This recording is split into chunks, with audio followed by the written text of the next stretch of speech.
विदेशबाट नेपाल जानको लागि अब झन्झटिलो सीसीएमसी फर्म भर्नु नपर्ने भएको छ।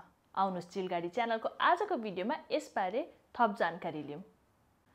पहिला यो सीसीएमसी फर्म भर्नु परेर साह्रै झन्झटिलो भएको थियो। यो सीसीएमसी फर्म चाहिँ जब कोभिड स्टार्ट भयो, कोभिड स्टार्ट भइसकेपछि चाहिँ सरकारले को आयो, को चाहिँ नेपाल आयो, को चाहिँ नेपालबाट विदेश गयो भनेर यो सीसीएमसी फर्ममा चाहिँ एड्रेसदेखि लिएर नामदेखि लिएर सबै इन्फर्मेसनहरु चाहिँ उनीहरूले आफूसँग राख्नको लागि, डाटा राख्नको लागि चाहिँ यो फर्म भर्नुपर्छ भनेर जारी गरिएको थियो, निकालिएको थियो। त्यसपछि यो फर्म भर्न थालियो। बिस्तारै यो फर्म भर्दै जाँदाखेरि चाहिँ कतिजना एयरपोर्टमा अड्किनु भएको थियो। किन अड्किनु भएको थियो भन्दाखेरि चाहिँ यो CCMC firm first of all त कहाँबाट भर्ने भनेर कतिजना झुक्किनु भयो थाहा भएन। कतिजनालाई त फर्म भर्नुपर्छ भन्ने नै थाहा भएन र कतिजनाले चाहिँ फर्म भर्दाखेरि रङ ब्राउजरबाट फर्म भरेर आफ्नो त्यो बारकोड नआएर पनि अड्किनु भएको छ। र त्यति त भयो, त्यो बाहेक पनि कतिजना चाहिँ एयरपोर्ट गइसकेपछि एयरलाइन्सको मान्छेले सीसीएमसी फर्म भर्नुपर्छ भन्दाखेरि फर्म भर्छु भन्दा वेबसाइट नचलेर पनि कतिजना एयरपोर्टमा अड्किनु भएको थियो। अब कतिजना अड्किनु भयो, कतिजनालाई मैले हेल्प गरेँ एयरपोर्टमा र कति त मैले चिलगाडीको अब यो भन्दा अघिल्लो भिडियोमा पनि राखेको थिएँ, तपाईले हेर्नु पनि भयो होला। सो यो सीसीएमसी फर्म भर्दा चाहिँ साह्रै नै झन्झटिलो भएको थियो। तर सरकारले चाहिँ अहिले नोटिसै निकाल्यो कि अब चाहिँ सीसीएमसी फर्म भर्नु नपर्ने भनेर चाहिँ नोटिस निकाल्यो। अब तपाईले यो नोटिस चाहिँ मेरो यो भिडियोको डिस्क्रिप्सनमा पनि देख्न सक्नुहुन्छ। तपाईले त्यसलाई चाहिँ स्क्रिनशट गरेर पनि राख्न सक्नुहुन्छ। रिसेन्टली तपाई अब नेपाल जाँदै हुनुहुन्छ भने अथवा यो स्क्रिनशट गरेर चाहिँ कोही नेपाल जाँदै हुनुहुन्छ भने उहाँलाई पनि पठाउन सक्नुहुन्छ। अनि अब यो सीसीएमसी फर्म भर्नु पर्दैन भन्दैमा के सबै कुरा चाहिदैन त? के सबै डकुमेन्ट चाहिदैन त? त्यो भन्ने चाहिँ पक्कै पनि हैन। किनभने सीसीएमसी फर्म भनेको कोभिड पछि निकालिएको फर्म हो। तर कोभिड पछि त भ्याक्सिन पनि लगाउनु पर्ने भएको थियो, भ्याक्सिन कार्ड पनि लिएको छौं हामी कतिजनाले, प्राय कतिजनाले नै लिएको छौं। र कोही हुनुहुन्छ होला जसलाई चाहिँ अब हेल्थ कन्डिसन अथवा के कारणवश नलिनु भएको होला। तर यो भन्दैमा नेपाल चाहिँ जान पाइदैन भन्ने होइन है। अब नेपाल जानको लागि चाहिँ तपाईसँग भ्याक्सिनेसन कार्ड हुनु पर्यो र इनकेस भ्याक्सिन लगाउनु भएको छैन भने चाहिँ तपाईले विदिन 72 आवर्समा कोभिड टेस्ट गरेको चाहिँ रिजल्ट लिएर नेपाल जान सक्नुहुन्छ।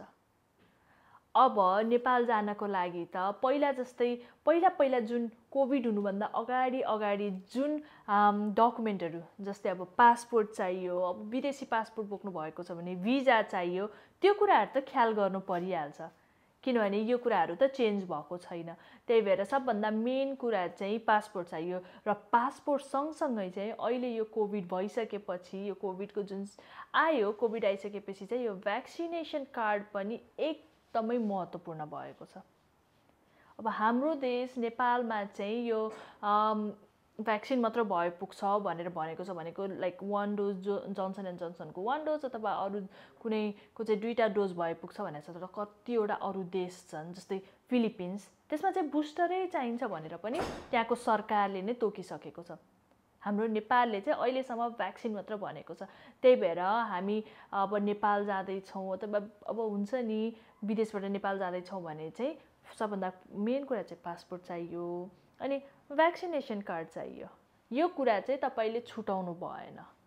र महत्त्वपूर्ण कुरा चाहिँ के छ भने भ्याक्सिनेसन कार्डमा चाहिँ तपाईको आफ्नो नाम र डेट अफ बर्थ चाहिँ म्याच हुनु पर्यो, त्यो पनि पासपोर्टसँग। इनकेस त्यो म्याच भएको छैन भने चाहिँ ट्राभल गर्नलाई चाहिँ एयरलाइन्सले दिदैन। त्यसको लागि अरु प्रक्रिया होला। कुनै वेबाट तपाईले चाहिँ यो मेरै भ्याक्सिनेसन हो भनेर तपाईले प्रुभ गर्न सक्नुभयो भने दिएला। तर झट्टै हेर्दा त त्यो नाम र डेट अफ बर्थ नमिलेपछि चाहिँ ट्राभल गर्न पाइदैन। त्यही भएर त्यो कुरा पनि ख्याल गर्नु पर्यो। र अब त्यो भ्याक्सिनेसन कार्ड चाहिँ अहिले यति इम्पोर्टेन्ट भइसकेको छ जसरी पासपोर्ट इम्पोर्टेन्ट भएको छ। त्यही भएर त्यसलाई चाहिँ तपाईले फोटोकपी गरेर अथवा त्यो फोटोकपी गरेको चाहिँ ल्यामिनेसन गरेर चाहिँ तपाईले राख्न सक्नुहुन्छ। र अहिले त कतिवटा देशमा चाहिँ डिजिटल पनि निकाल्न मिल्छ। त्यो डिजिटल तपाईले आफ्नो मोबाइलमा राख्नुभयो भने हराउने चान्सेस चाहिँ हुँदैन। त्यही भएर अहिले चाहिँ अब CCMC फर्म भर्नु पर्दैन भन्दैमा अरू कुरा चाहिँ तपाईले होइन चाहिँदैन भन्ने चाहिँ होइन। त्यही भएर यो कोभिड पछि चाहिँ अब पासपोर्ट र भ्याक्सिनेसन चाहिँ एकदमै इम्पोर्टेन्ट भएको छ। त्यही भएर यो कुरालाई चाहिँ तपाईले एकदमै ख्याल गर्नु पर्यो।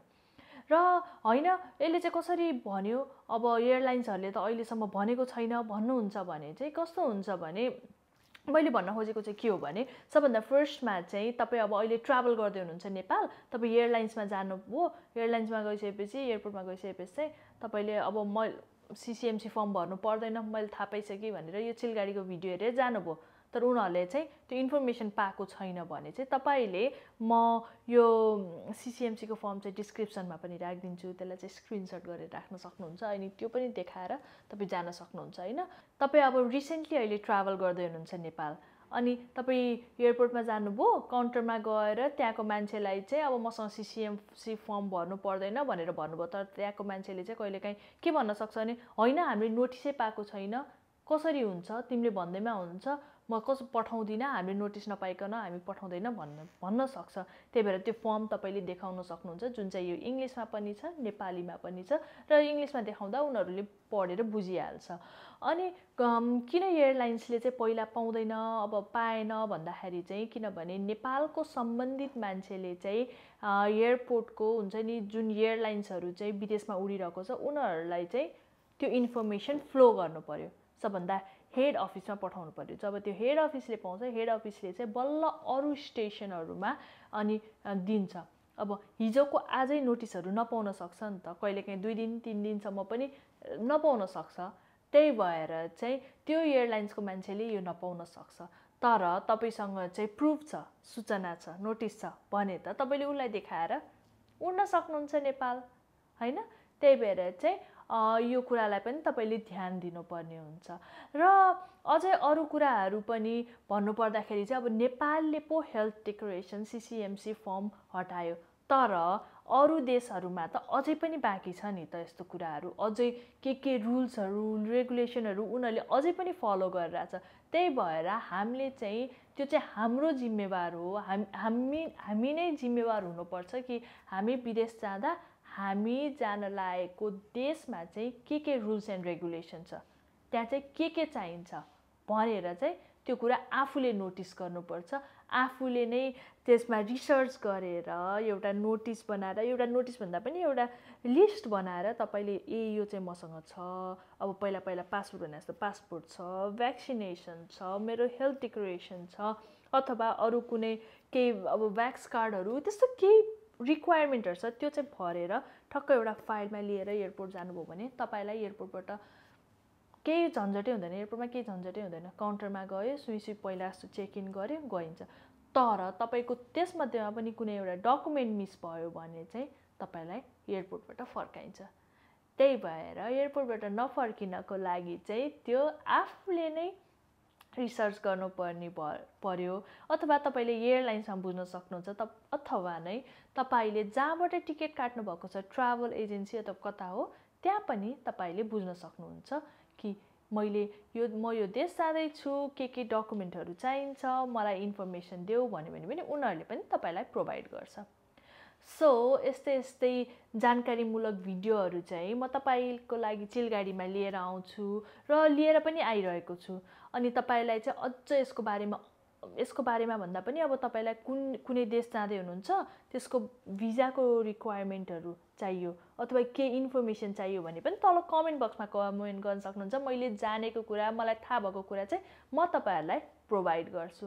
र यस्तै जानकारीमूलक भिडियो हेर्नको लागि चाहिँ चिलगाडीलाई प्लिज लाइक सेयर र सब्सक्राइब गर्नुहोला र बेल आइकन पनि थिच्नुहोला। आजको लागि भने चाहिँ चिलगाडीबाट म प्रस्मिता बिदा हुन्छु। बाइ बाइ, नमस्ते।